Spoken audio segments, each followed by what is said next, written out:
Opinion: can Quad loosen China's grip on critical minerals? In a significant move, the four-nation Quad grouping launched an initiative to ensure a stable supply of critical minerals, in a bid to reduce their reliance on China. The Quad India, the United States, Japan, and Australia four nations plan is an ambitious start, but it's a steep climb to outmaneuver China's dominance. The initiative, launched in July 2025, aims to collaborate in securing and diversifying supply chains for vital minerals, which are used to make everything from auto industries to wind turbines. The shared concern of the Quad nations was to reduce reliance on a single nation, as China sought to use restrictions on the minerals as leverage in the recent U.S.-China trade war. The Quad's goal is to build resilience, ensuring industries from Silicon Valley to New Delhi aren't at Beijing's mercy. It's a high-stakes game, and the Quad is finally making a move. The problem is daunting. China controls about 70% of global critical mineral refining, from lithium for electric vehicle batteries to rare earths for wind turbines and missiles. It's not just mining. China has mastered the midstream, processing raw ore into usable materials. China processes approximately 90% of supply. For example, neodymium magnets, crucial for electric motors, are almost entirely produced in China. Beijing's recent export restrictions, imposed in April 2025, sent shockwaves through global markets.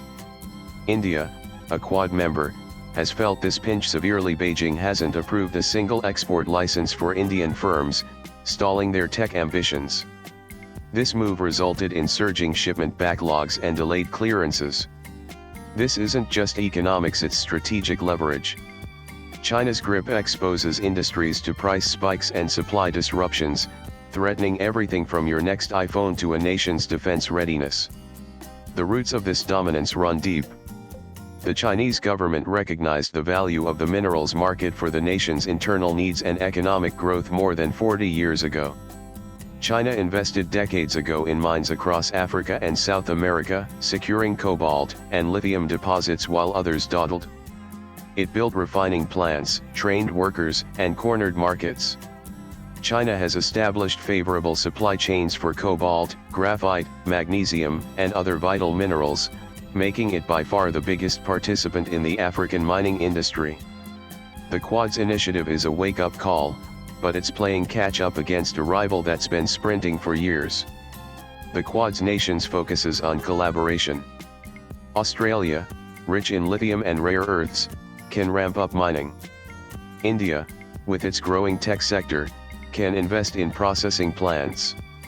Japan and the US bring capital and expertise to refine and recycle minerals, reducing waste. The initiative also eyes Africa, which holds 30% of global reserves, as a key partner. Imagine Australian miners, Indian refiners, and Japanese tech firms teaming up to process cobalt from Congo, bypassing Chinese middlemen. The Quad's also pushing for e-waste recycling. Think old batteries yielding new lithium, cutting reliance on raw extraction. The Quad could fund joint ventures, like a South American processing hub, or share tech to make recycling cheaper. India's state-owned iron ore giant, NMDC, is already exploring acquisition possibilities for critical minerals in Africa, Australia, and South America. According to a statement, the nation's biggest iron ore miner recently established an office in Dubai that will monitor developments in the mineral sector in Australia and Africa. The Quad nations could also create a parallel supply chain. Imagine a factory in Gujarat turning Australian lithium into batteries for Tesla, or a U.S.-backed mine in Zambia supplying Japan's drone industry. These are real possibilities, but they need cash, coordination, and political will. China's lead isn't just about resources, it's about efficiency and scale. Its refineries are cheaper, its labor costs lower, and its supply chains are smooth. The Quad's initiative, while ambitious, lacks specific. Show much funding? Who leads? It is more symbolic than substantive. China's not standing still either, it's doubling down on African mines and green tech. And let's not ignore trade tensions. U.S. tariffs under Trump have irked even Quad allies, complicating trust. Building a new supply chain could take a decade, and industries need minerals now. Swipe left for next video. Still, the Quad's move is a spark. It's a signal that reliance on one nation is a gamble other nations can't afford.